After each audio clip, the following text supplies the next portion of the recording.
up? I got Naskin here with me. This ain't a diss song, but yeah, you know what it is. I'm a cheesehead, y'all niggas cheese whiz. Pittsburgh Steelers, that's nothing. That Super Bowl ring, that's nothing. Pull up in your town when you. Mike, what if obviously 2 days of pads, 4 practices though, so just impressions overall of what you've seen carry over just from the work in the spring? Pleased with it so far. Probably more so the mental.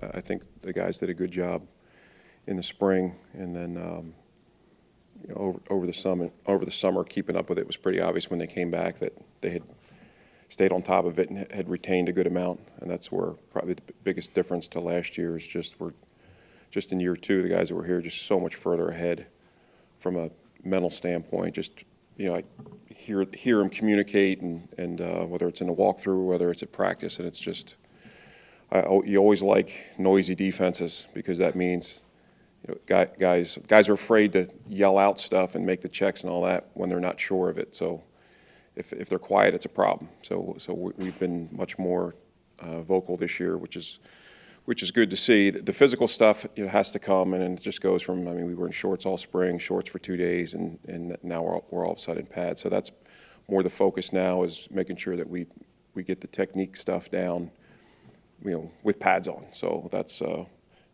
really been the primary focus the last 2 days, and we have a long way to go there.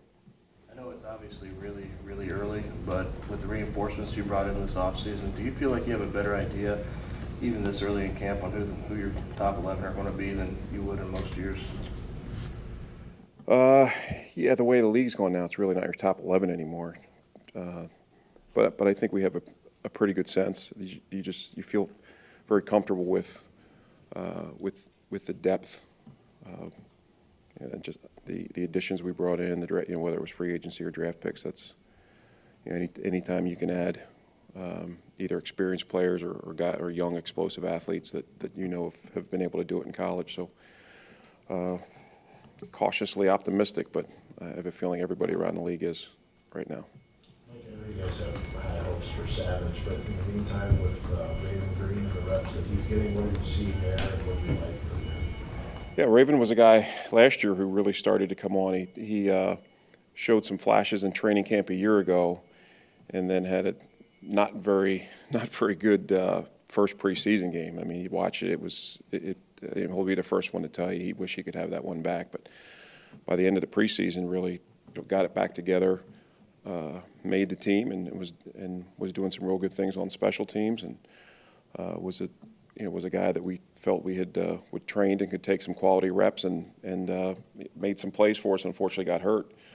So just we were very pleased that he was much ahead of the schedule rehab-wise in the spring. So he was able to take a lot more reps than we thought he would, and that's paid off for him. He showed up to camp ready to go mentally, and it's just now a matter of mastering the physical. But he's a guy that certainly has an NFL skill set. He's smart. He's tough. His biggest issue, and he'll tell you this too, was just the confidence. Like, we got to convince him, like, you belong here. But he's a guy that one of those guys that you root for, and we're hopeful that he can be a big part of what we do. With Rashawn Gary, it's easy for us on the sideline to notice when he does something really good. But from the play-to-play basis, what have you seen out of him in 4 days? He's been solid. He's you could tell football is really important to him. He wants to be. It just doesn't want to be good. He wants to be great. So he's soaking it up. He's got a lot of new stuff to learn just from the mental standpoint and technique wise. But I think Coach mentioned it was maybe yesterday. Just the one thing about him is you love his effort. He whether it's sometimes we have to slow him down in the walkthrough. He is a guy that has a great motor. Which is great from a coaching standpoint. We'll always tell our guys we want to coach you how to play, not how hard to play. And that's a guy that the effort's there every play, and I think that's going to, once he gets the assignment stuff down and the technique stuff down, now you apply that effort to it. He's going to make a lot of plays. Mike, a lot of stuff has been said, written, I think because you've got a new head coach installing a new offensive system. The defense going into year 2 of your system, but obviously Brian brought in a lot of kind of reinforcements. How has incorporating the free agents and the draft picks, how's that been going, kind of meshing with the guys who were already here? I think it's been pretty smooth. As a staff, those of us that are back, and then the new additions. The one thing that we did in the off season is we wanted to make sure that we cleaned up some of the issues with the scheme and simplified it. So we're fewer calls this training camp, and we simplified some things. Obviously took some things out, and I think that's helped. That's helped because the guys we brought in are all pretty. They're football smart. They've picked it up quick. So I just think as a unit, the time that we had in the spring, whether it was on the field, walkthrough time, and I can't say enough about the defensive staff right now. Excellent teachers. I mean, they account for every minute with those guys, and they're very prideful. They want to make sure that their guys know what they're doing. So it's an excellent group of teachers, and I think that's really helped us overall as a unit. First team reps that Montravius has been getting throughout the offseason, have you seen growth from where he is right now to maybe a year ago?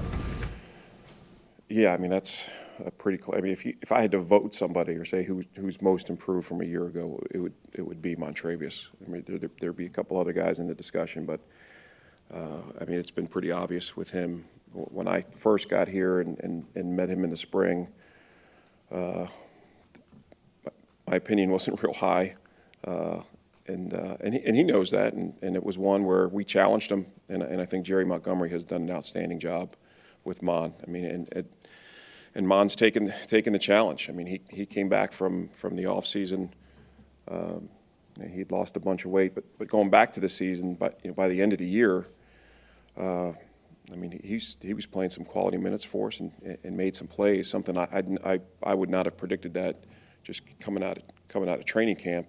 And then he's a guy that we're going to depend on. He's already shown flashes of it, but just him with his weight down and just some of the. I mean, he just made a play in practice yesterday where he penetrated and then put his foot in the ground and went and chased the ball carrier down. I mean, you wouldn't have seen that from him a year ago. So I just think that the confidence at the end of last season that he got, getting out there and playing, and hey, I can do this, and that I think really propelled him into the off season to show back up in April, ready to go, and he's been impressive since the day he came back.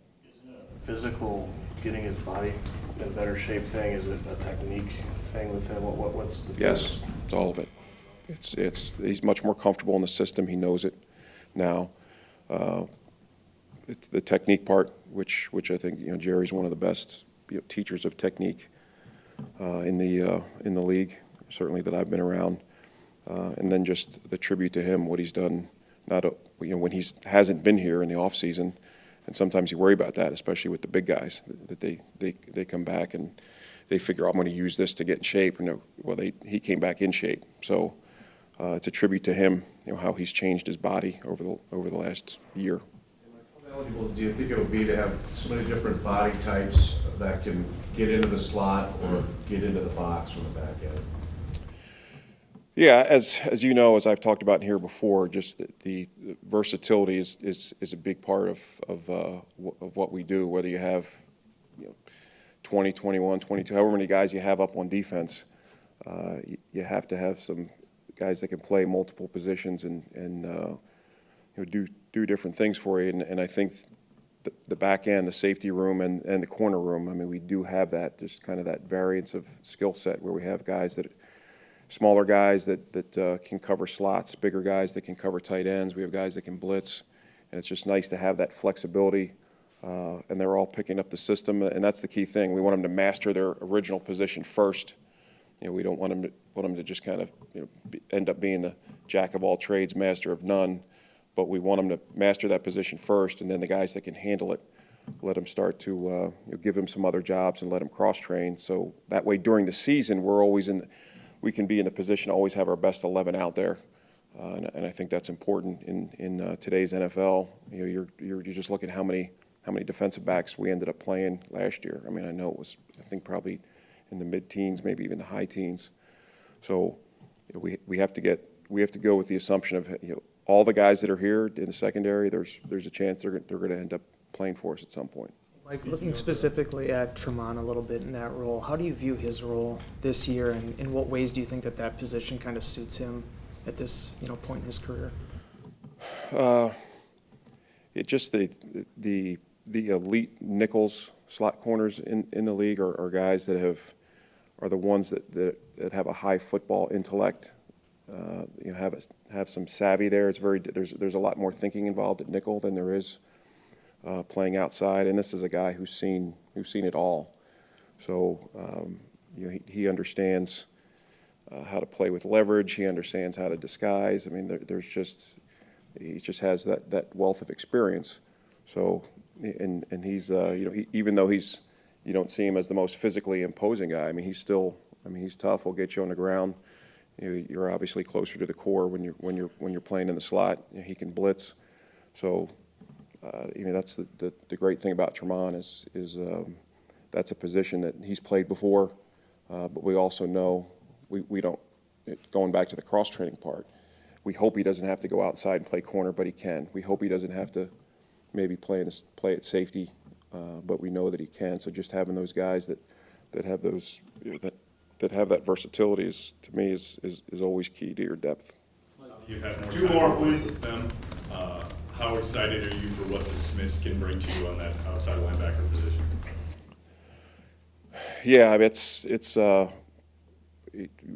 at first glance. I mean, and some people have already made the comment too. Just how much longer, how much more length we have on defense, and those two are a big part of it.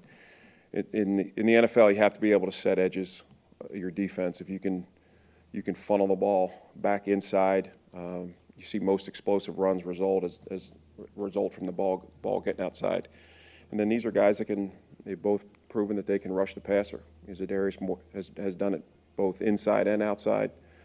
Preston and from the outside, and he's also played in space some at Washington as well. So I mean, these are two experienced guys that are smart. They're our kind of guys, and they've been as advertised, and we're just looking forward to moving forward with them. Matt said he doesn't want to see any live reps in practice. Players go to the ground. So could you talk about the challenge of getting your defensive players ready when it comes to tackling, physical fundamentals? Sure. Our position coaches, as part of their individual period in the beginning of practice, they work some form of tackling every day that we're in pads. Actually, we did some of it when we weren't in pads as well. It's the hardest thing in the NFL defensively for that exact reason, that the only real tackling reps that we're going to get in the preseason are in games. But I think you drill it enough, and you're constantly talking about it. And the biggest thing for us too is when we have team reps, that even though we're at the point now where because we're in pads, we can thud the ball carrier when he's in the core. When he gets out into the secondary, we'll just tag off. But the key thing for us is our guys getting into position to show that they can make the tackle, that they close ground to the ball carrier, that they bend, they get their arms wide, they show us that they can do it, and then they either tag off or it's a thud. I think that's important, that you practice that. You do everything but the tackle, and that's something that we grade the guys hard on. We just don't want to fly by and tag off. So I think it's important. We got to get creative, but I think the position coaches, they all have a variety of drills that they use, and you never know what kind of tackling team you're going to have, until you get to the games. But I'd be surprised if we're not pretty good at it.